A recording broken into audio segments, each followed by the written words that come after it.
और उनके शिष्यों ने कैसा अपने आप को समर्पण किया, वैसे हमें भी करना चाहिए, परंतु हम सब सचेत नहीं हैं। वो पिक्चर आई थी, उसका टाइटल था एक हम सब चोर हैं। वास्तव में देखेंगे अपने व्यवहार से, विचार से, यदि अपने भीतर में तनिक भी सत्यता है कि हम गंभीरता से इस पथ पर नहीं चल रहे हैं, जो शिष्य या शिष्या को इस रास्ते पर चलने में सावधानी बरतनी चाहिए और दृढ़ संकल्प से उन नियमों का पालन करना चाहिए, वो हम नहीं कर रहे हैं। हमारा भोजन गलत कमाई से बना हुआ होता है, इसलिए हमारा मानसिक भी निर्मल नहीं होती है। हमारा व्यवहार अहंकार पूरित होता है, दीनता है ही नहीं। और संत मत के पथ पर चलने वाले व्यक्ति तो दीनता के प्रतीक होते हैं, मूर्ति होते हैं, जीवित मूर्ति होते हैं। वो दूसरों को प्रेरणा देते हैं। वो गुण हम में नहीं है। माफ करेंगे, मैं जिस शब्दों का प्रयोग कर रहा हूँ, पहले आपको सुना रहा हूँ, परंतु मैं अपने आप को भी संबोधन कर रहा हूँ। दिन में मुझसे 4-5-10 गलतियां जरूर हो जाती हैं। ये सामान्य गलतियां, जो बेईमानी का खाना है, ये तो सामान्य है, परंतु दूसरी गलतियां भी हो जाती हैं। क्यों होती हैं? श्रद्धा और विश्वास की कमी है और हमारे संकल्पों में शक्ति नहीं है, क्योंकि ये रास्ता तो बलिदान मांगता है, बलिदान मांगता है।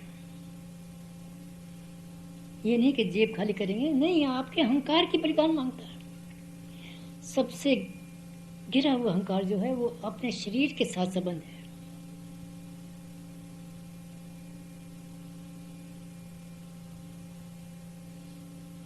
समय थोड़ा है, अधिक उदाहरण नहीं दूंगा। ये 3-4 साल की जो इतिहास है आप सबको मालूम ही है। गुरु गोविंद सिंह 9 वर्ष के हैं। देशवासियों की जबान कट गई है। औरतें घरों में बंदी पड़ी हुई हैं, घर से बाहर नहीं निकल सकती। निकल जाती हैं, पकड़ लेते हैं, मुसलमान बढ़ाते थे या कत्ल कर देते हैं। तो समय का इतिहास पढ़ के देखें तो बड़ा दुख होता है। वो 13 साल का बच्चा क्या करता है, वो गुरु बन गया है।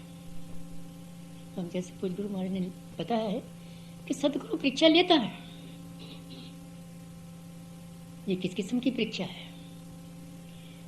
नंगी तलवार कर ली है, सत्संग हो रहा है, उठ के पुकारते हैं कि मुझे 5 व्यक्ति चाहिए जिनका मैं सर लूंगा, वो तैयार हो तो मेरे पास आए। 70-80 हजार की उस वक्त गिनती में लोग बैठे थे दीवान में, मजलिस में। 13 साल का बच्चा, कईयों ने कहा ये तो बच्चा है, इसकी बात का क्या मानना।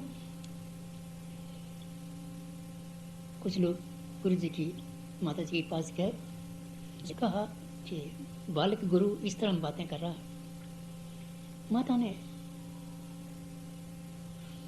गुरुदेव को बुलाया और समझाया कि बच्चे ऐसा नहीं करना चाहिए, ये कोई खिलौने थोड़े हैं। हाँ,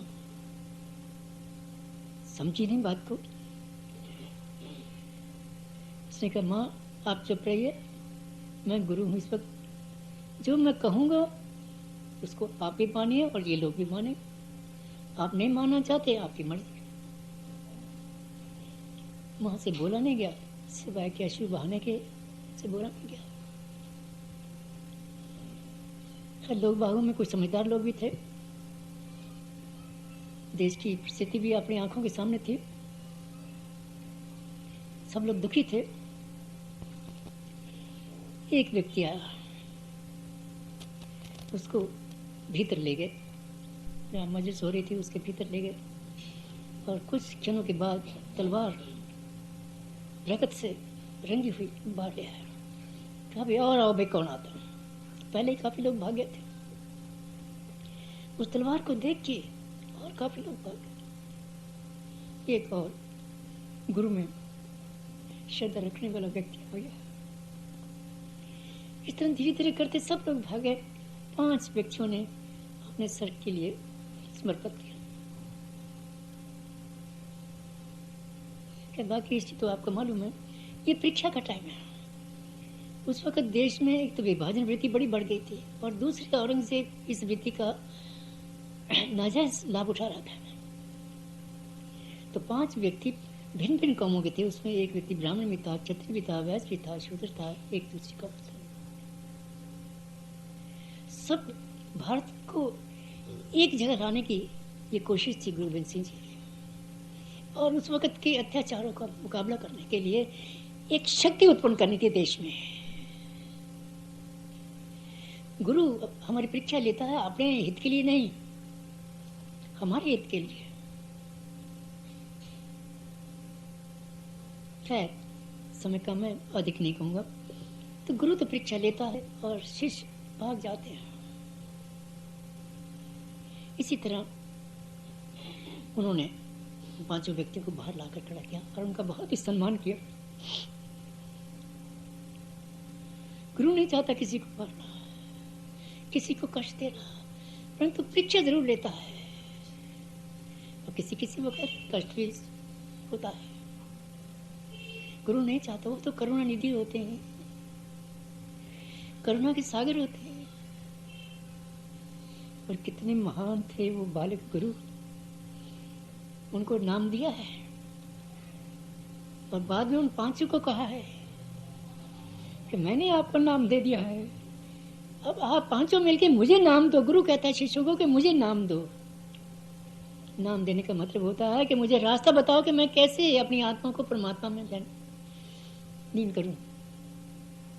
कोई भिक्षा नहीं मांग रहा है 10-5 रुपए, वो साधन मांग रहा है। मुझे सिखाओ वो रास्ता। गुरु मांग रहा है शिष्य से, मुझे साधन सिखाओ।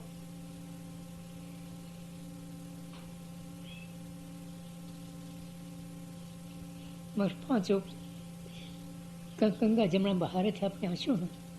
कौन शिष्य अपने गुरु को शिष्य बनाएगा?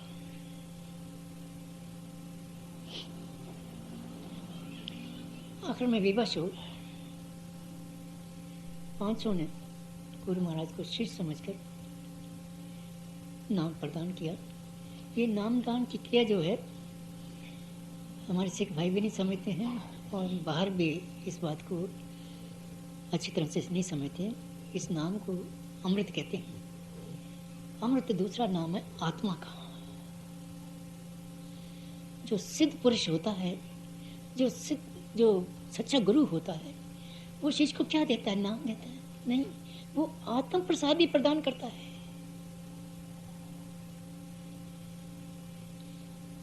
गुरु गोबिंद सिंह जी ये देखना चाहते थे कि उन्होंने नाम दिया है 5 को, क्या उनमें भी नाम देने की शक्ति आ गई है? क्या उनको आत्मा प्रसादी मिली थी, वो आगे आत्म प्रसादी दूसरों को दे सकते हैं कि नहीं? ये बातें आम सिखों को भी नहीं मालूम है। अमृत के अर्थ क्या है ये भी नहीं मालूम। बड़ा दुख की बात है। एक रस्मी तौर पे मान लिया, ये बड़ा ऊंची चीज है। अमृत का नाम है कि ईश्वर के साथ संबंध कर देना। गुरु महाराज इतने बेवकूफ नहीं थे कि शिष्यों से दीक्षा मांगी, फिर उनसे दीक्षा ली है और फिर क्या कहा? इन्हीं की कृपा से सजे हम हैं, नहीं तो मुझसे करोड़ों पतित पड़े। ऐसा गुरु नहीं मिल सकता। ये 5 आदमी ने जो गुरु मत मुझे सिखाई है, जो आत्म प्रसादी मुझे दी है, जिसको अमृत बोलते हैं हमारे यहाँ, नाम दिया, इन्हीं की कृपा से सजिया। ये अमृत इन्हीं की मेहरबानी से, दया से मुझे प्राप्त हुआ। मैं शुद्ध हो गया, पवित्र हो गया, आत्मज्ञान हो गया। तो गुरु परीक्षा लेता है। परीक्षा इसलिए नहीं लेता कि शिष्य को दुख दे होकर पहुंचे, कष्ट पहुंचे, परंतु वो कांटों पर चलाकर उसको उस स्थान पर ले जाता है जो परमात्मा का स्थान है। जो तो शिष्य परीक्षा में सफल हो जाते हैं वो भाग्यवान है, परंतु हम सब असफल रहते हैं।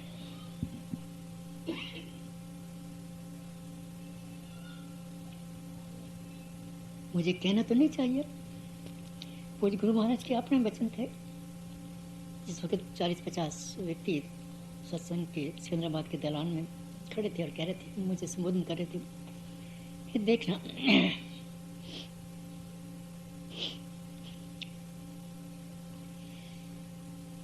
हमसे जो कुछ हुआ सो वो आपको मालूम है। किंतु हमारे बाद तनिक सतर्क रहना और जहाँ बचता हो सख्ती भी करना। घबराना नहीं। ये बात सबको, जो पुराने सत्संगी हैं, सबको मालूम, करे कोई सबको मालूम, किंतु होता नहीं, बड़ा कठिन है। ये शक्ति वही कर सकता है जो खुद पूर्ण हो गया। जब वो खुद ही गलतियां करता है तो वो अपने भाइयों का गलतियों का क्या सुधार करेगा कि मेरी भी कमजोरी रही है और आप भी माफ करेंगे कि आप भी कमजोरी हैं सब। कोई अपने आप को नहीं कह सकता कि वो परीक्षा में सफल हो सकता है। इसलिए मैंने तो कभी साहस नहीं किया कि आप में से किसी की भी परीक्षा लूं, परंतु गुरु महाराज कह रहे हैं वो सत्य है। हमको सतर्क रहना चाहिए। अपने व्यवहार को देखें, दैनिक व्यवहार को देखें। मैं तो अपने व्यवहार में रोज देखता हूँ बहुत गलतियां करता हूँ, इसलिए कह सकता हूँ कि आप भी करते हैं, हो जाती है, मन का स्वभाव है। ਅਸੀਂ कत्ते बहुत कमाम दे कुछ अंत न पारा बार। कत्ते कहते हैं कसूर, दोष, बहुत गलतियां करते हैं जिसका कोई अंत नहीं है। और प्रार्थना करता है शिष्य हर कृपा करके बख्श, पापी बढ़ गया। हम अपनी शक्ति से परीक्षा में सफल नहीं हो सकते। आप दयानिधि हैं, आप दया करें, आप करुणानिधि हैं, कृपा करें, हमें सत्मार्ग प्रदान करें, हमें शक्ति दें कि हम गुरु के बताए हुए रास्ते पर सत्यता से चल सकें और दोषों से बचें। हम मन से भी दोष करते हैं, हाथ पांव से भी करते हैं, व्यवहार में भी करते हैं, बड़ी गलतियां करते हैं। सारा दिन अगर नोटबुक लेकर बैठे तो आप देखेंगे कई पेजेस लिख पाएंगे कि कितनी गलतियां बड़ी गलतियां रोज करते हैं। विचारों से बहुत करते हैं, व्यवहार से बहुत करते हैं। हम ये समझते हैं कि सुबह साधना कर लिया, आधा घंटा घंटा पर बैठ के, शाम को बैठ के हम सत्संगी हो गए, पूर्ण सत्संगी हो गए। ये नहीं, मेन मुख्य बात सत्संगी को चाहिए कि वो अपना गुरु स्वयं बन जाए। वो लालाजी महाराज ने भी एक पत्र में संकेत दिया, अपने दोषों को देखें, अहंकार न करें कि हम गुणवान हैं। इतने महापुरुष अपनी पवित्र वाणी में दिखते हैं कि हम तो अवगुणों के भंडार हैं। बस इकट्ठे बहुत कमाने, करोड़ों पाप कमाने जिसका कोई अंत ही नहीं है। ये साधारण व्यक्ति के शब्द नहीं है, सत्यता है इसमें। भगवान कृष्ण के साथ अर्जुन रहा, अर्जुन का जीवन पढ़े। भगवान ने गीता में कितना उपदेश दिया है अर्जुन को, संसार को उपदेश दिया है अर्जुन को प्रतीक बनाकर। अर्जुन में कितने दोष थे, परंतु गुरु कृपा नित्य, कृपा के भंडार थे। चिंता नहीं करी कि अर्जुन कितने अवगुण करता है, परंतु उसका साथ नहीं छोड़ा, उसको आगे बढ़ाते गए। परंतु इतिहास कहता है कि भगवान कृष्ण भी अर्जुन को पूर्ण नहीं बना सके, अपने जैसा नहीं बना सके।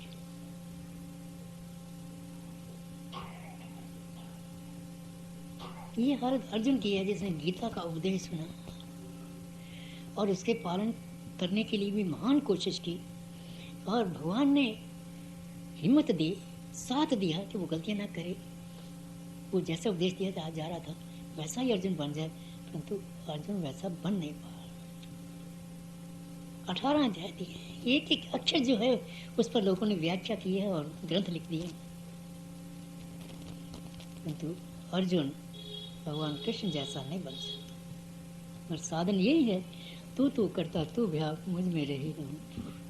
गुरु ने जो नाम दिया है उसको रटते हुए, गुरु का ध्यान करते हुए, गुरु के जीवन का अनुसरण करते हुए हमने वैसा बनना है। चाहे ज्ञान का मार्ग लें, चाहे भक्ति प्रेम भक्ति का रास्ता लें, दोनों में बनना है। वो एक आदर्श है गुरु, उसको परमात्मा मानकर चलना है, उसके जीवन का अनुसरण करना है। गुरु के का जीवन का अनुसरण करते हुए परमात्मा में विलय होना है। साधन गुरु है, सिद्धि भी गुरु है, ईश्वर की प्राप्ति भी गुरु द्वारा ही करनी है। गुरु की प्राप्ति ईश्वर प्राप्ति है। तो इसको साधारण नहीं हमें समझना चाहिए। हम सब पापी, हम सब दोषी। गुरु महाराज की बात को गंभीरता से सुने और गंभीरता से मनन करें और उसे निध्यासन करने का प्रयास करें और प्रभु कृपा करें तो हम वैसा बन जाए। गुरु महाराज कहते हैं कि परीक्षा की सफलता के बिना किसी को भी अंतिम जो लक्ष्य है गुरु चरणों का रज प्राप्त करना या ईश्वर में विलय होना, वो प्राप्त नहीं होगी। इसको छोटी मोटी बात मत समझिए। इसलिए लोग वैराग में आकर घर बार छोड़ देते हैं। सच्चा वैराग अपनाइए, उसका अभ्यास करें, कोशिश तो करें। हमारी कृति में, कर्मों में वैराग की भावना नहीं है। हमारे जीवन में वैराग की बहुत कमी है। हम तो ये सोच रहे हैं इतना पैसा आ जाए, इतनी बिल्डिंगें खड़ी हो जाए, बच्चे हमारे इतने बड़े बड़े परिवारों में चले जाएं, आदि आदि करते रहते हैं लालच। फिर जबान पर कंट्रोल नहीं है, खाने पर जरूरत नहीं, जैसा अन्न वैसा मन। बहुत सारे दोष तो हमारे अन्न के कारण। अन्न जो है हमारा धर्म की कमाई से नहीं बना होता। आप लोग मुझे क्षमा करें, मैं अपने अनुभव के आधार पर कह रहा हूँ कि हम सब का जो अन्न है जो हम रोज खाते हैं वो सात्विक नहीं है, आत्मक नहीं है, दोषों से पूरित है। दोष होते हैं वो अनाज खा के, अन्न खा के। हम तो अभी सागर के किनारे पर खड़े हैं। हम चाह रहे हैं कि हमारी मुक्ति हो जाए, मोक्ष को प्राप्त करें। असंभव। जैसा अन्न वैसा मन।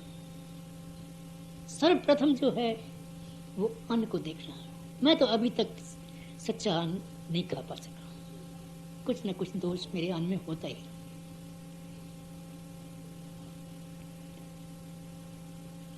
कमाई में दोष होता है, अन्न बनाने वाले में दोष होता है, अन्न खाने वाले में दोष होता है। भीतर बाहर दोष ही दोष है, दोष की दोष है।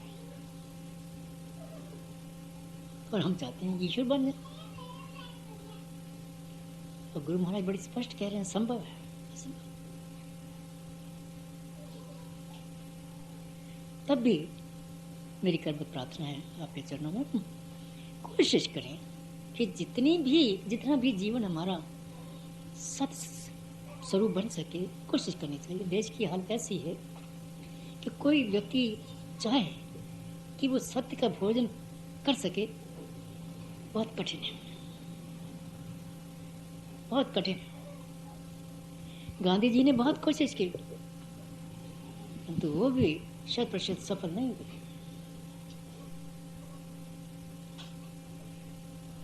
एक स्त्री संत दिल्ली में आई थी, मुझसे उनके अच्छे संबंध थे, तो कहने लगी कि मैं यहाँ जमीन लेना चाहती हूँ। तो मैंने बहुत प्रयास किया है परंतु सभी बेचते हैं जमीन, नंबर 2 का रुपया मांगते हैं। मैं चाहती हूँ कि नंबर 1 का रुपया उसको दें। मैं नाम नहीं लेना चाहता, आप अधिक उनको जानते, अधिक लोग जानते। उसने विचार ही छोड़ दिया, जमीन नहीं ली उन्होंने। ये बात करीब 20 साल की। उसके बाद मुझे पता नहीं है कि क्या उन्होंने किया। और हम सब मकान बनाते हैं, कोई कह सकता है वो हमारी उसमें नंबर 2 का पैसा नहीं लगा। वो कोई कह सकता? रजिस्ट्री कराने जाते हैं, 5 लाख की रजिस्ट्री होनी चाहिए, हम 3 लाख की कराते हैं ताकि रजिस्ट्रेशन चार्जेस बच जाएंगे। हम सब करते हैं, मैंने भी किया, क्योंकि कोई और चारा नहीं था। मजिस्ट्रेट भी आंख बंद करके ऐसे बैठा हुआ है, पैसा उसके बाप लोग ले रहे, वो भी जानता है। हालांकि उसको राइट है कि वो कोई गलत काम उसकी कचहरी में करे तो फौरन वो अरेस्ट कर सकता है, गिरफ्तार कर सकता है, मगर वो खुद दोषी है। तो दोष करने वाला का क्या दोष। इस तरह हूँ, मैं तो बिजनेस में रहा हूँ, मैं जानता हूँ कि कितने दोष करने पड़ते हैं एक बिजनेसमैन को। और आजकल गवर्नमेंट ऑफिस में देख लीजिए, प्राइवेट कंपनीज में देख लीजिए, यानी सार्थक कमाई तो किसी को नहीं मिल रही। वो विवश है परिस्थितियों के कारण। कुछ लोग हैं चाहते हैं मगर नहीं कर पाते।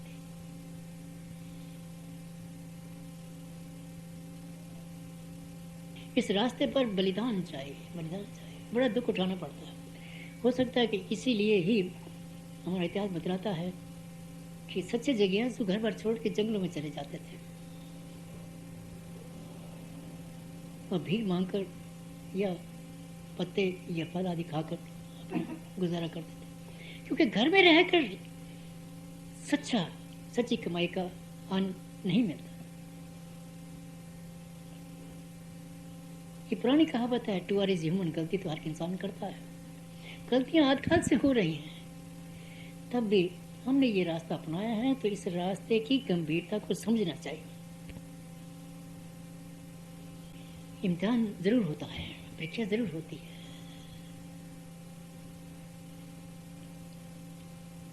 गुरु महाराज ने जो अपने जीवन के अंतिम दिनों में कहा, वो शब्द बेशक उन्होंने अपने ऊपर लेकर कहा, परंतु वो हम सब की परीक्षा थी। और एक भी व्यक्ति मेरे समेत उस परीक्षा में कोई पास नहीं हुआ। किसी ने हाथ उठा कर नहीं कहा कि नहीं साहब मेरे में ये बात नहीं है। सबके सर झुके हुए थे।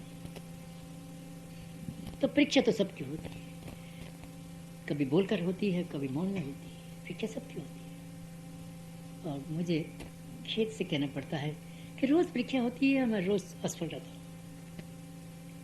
रात को सोते वक्त भी कहता हूँ ये बात नहीं करूँगा, सुबह भी सोचता करूँ नहीं करूँगा, परंतु वो एक स्वभाव बन गया, आदत बन गई है, सेकंड नेचर बन गई है। वो गलतियाँ हो जाती, नहीं छूट रहे हैं। इसलिए हमारे यहाँ प्रथा है व्रत रखने की। वो व्रत में ये होता है कि अब आगे से ये गलती नहीं करूँगा, आज सारा दिन भूखा रहूँगा, प्रभु का नाम लूँगा और दृढ़ संकल्प लूँगा कि ये गलती आगे से नहीं होगी। अब व्रत हम किस प्रकार के करते हैं, मैं भी व्रत रखता आया हूँ, अब छोड़े हैं कुछ सालों से, तो व्रत का महत्व नहीं समझा। सत्यनारायण जी की कथा मेरे घर पे होती थी और वहाँ में यही है, गलती पर दूसरा जन्म लेना पड़ता है। परीक्षा सबकी होती है, हर कोई ये नहीं कह सकता कि मेरी परीक्षा नहीं होगी या नहीं हुई। मैं तो बुद्धिजीवी हूँ, मैं बड़ा विद्वान हूँ, मैं तो पास हूँ। गलती अहंकार है। इतने महापुरुष कहते हैं, कितनी दीनता के साथ कहते हैं, बस खत्ते बहुत कमाल, वैसे बहुत ही गलतियां करते हैं, हजारों गलतियां करते हैं। फारसी का लफ्ज खते खता से, जेता सागर नीर भरा तेते होगन हमारे। सागर जितना पानी से भरपूर है उतने मेरे में अवगुण है। ये साधारण व्यक्ति नहीं कह रहा, महापुरुष कह रहे हैं। कविता लिखने के लिए नहीं है, इसमें सच्चाई है।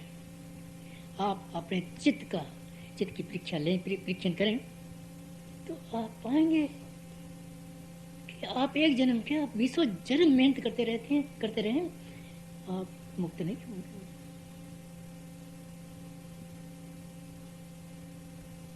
इस चित्त पर इतने अवगुण अंकित हैं, इतने संस्कार अंकित हैं कि 20 जन्मों तक भी के चित्त निर्मल हो जाए तो आप भाग्यवान हो। आप कहते कि बस सत्संग में गए, सुबह भी गए, शाम को हो गया, हमारा काम बढ़ गया, ऐसा नहीं। गुरु महाराज बड़ा स्पष्ट लिख रहे हैं और इतिहास बहुत स्पष्टता से कहता है कि मनुष्य सावधान हो, सावधान हो।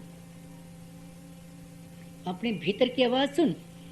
हम अपने भीतर की अपनी आवाज को सुनना ही बंद हो गया, हमें परवाह नहीं करते आपकी। ईश्वर की बड़ी कृपा है, भीतर में चेतना दी है। हम कोई गलती करने लगते हैं तो भीतर से आवाज आती है, क्या करे, रोको। मगर ये मन इतना शैतान है, रावण जैसा है, परवाह नहीं करता, कर जाता गलती। तत्पश्चात कहते हैं मेरा क्या दोष, उसने ऐसा किया, मैंने ऐसा किया। तुम इस रास्ते पर आए हो, तुम्हारा धर्म है क्षमा करना, दीनता से रहना, सेवा करना, शरण परे की राखो। जो शरणागत आ गया है उसकी लज्जा रखो। परंतु हमें वो भी नहीं आता कि शरणागत कैसे हो। शनागत होने के लिए अपने चित्त को निर्मल करना होगा, सारे अवगुणों को गुरु के आगे रखकर उससे क्षमा मांगनी होगी और आगे के लिए प्रयास करना होगा कि उन अवगुणों को दोहराएंगे नहीं।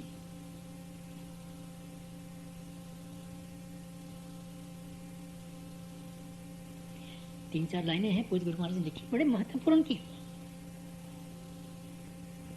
बड़ा कठिन है चलना, तब भी कोशिश करनी चाहिए। इस कोशिश को, प्रयास को नाम को ही अभ्यास कराएं। गिरेंगे हम अवश्य, गलती हमसे अवश्य होगी, परंतु फिर संकल्प लेंगे, दृढ़ संकल्प लेंगे, आगे से अच्छी नहीं होगी। सो धीरे धीरे, स्लो एंड स्टेडी, धीरे धीरे जो चलेगा वो मंजिल पर पहुंच जाएगा, परंतु हम चलते नहीं। बड़े दुख की बात है कि हम अपने दोषों को मानते नहीं। हम गरूर से कहते हैं नहीं, हमने, ये हमारा दोष नहीं है, गुरु इसलिए किया था, इसलिए मुझे माफ करेंगी, बहन माफ करेंगी। उन्होंने पति इसलिए किया था कि कोई गलती करेंगे तो पति को कहकर माफी मांग ली। इसलिए हमारे शास्त्र कहते हैं, सब ये कहते हैं कि बहनों को गुरु करने की आवश्यकता नहीं है। क्यों? वो जब शादी करती हैं तो पति को गुरु मान लेती हैं, और शास्त्र और महापुरुष यही कहते हैं कि बहनों को गुरु के रजा में रहना चाहिए, आज्ञा में रहना चाहिए। इतना कह दिया शास्त्रों ने कि जब यदि स्त्री ऐसा कर ले तो स्त्री को साधना करने की आवश्यकता नहीं है। आँख बंद करके बैठना, शास्त्र पढ़ना या जाप करना, इसकी आवश्यकता ही नहीं है। जो पति करेगा उसका आधा फल जो है वो स्त्री को अपने आप आ जाएगा। ये मैं अपनी तरफ से नहीं कह रहा, ये शास्त्रों के गुरु महाराज ने इन शब्दों को बार बार कहा। स्त्रियों में बड़ी कोमलता होती है, वो रोती थी कि हमें समय नहीं मिलता, सारा दिन रसोई में लग जाता है, घर वालों की सेवा में लग जाता, हम किस वक्त ईश्वर का भजन। बड़े ध्यान से समझाते थे, घबराओ नहीं, 50% तो बिना परिश्रम के आपको मिलना ही है, दोहरा कर, और थोड़ा बहुत अपनी तरफ से कर लो, उसमें और बढ़ोतरी हो जाएगी, पति से आपकी स्थिति अधिक अच्छी हो जाएगी। परंतु हम कर नहीं पाते, ना पति करता है ना बहनें करती हैं।